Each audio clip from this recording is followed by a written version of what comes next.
School में रोज वही hair style से बोर हो गए हो ता आज ये क्यूट हेयर बोला बनाओ।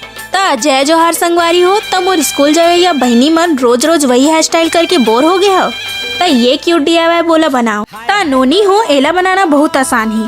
भले ही मैगी 2 मिनट में नहीं बनाए, लेकिन ये क्यूट DIY बोहा 2 मिनट में बन जाते। एला बनाए बर बस 2 चीज लगती, स्कूल वाले रिबन और हेयर क्लिप।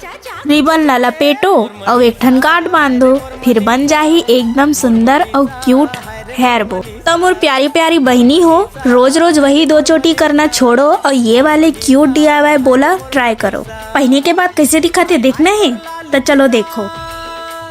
देख के मोला चढ़ के निशा, हाय हाय तोर लाली फीता, देख के मोला चढ़ के निशा। तो संगवारी हो, रोज रोज ऐसने क्रेजी क्रेजी DIY देखना चाहता हो तो मोर अकाउंट ला फॉलो कर लो और कमेंट में जरूर बताना आप मला DIY हेयर बो कैसे लगी से। जय जोहार।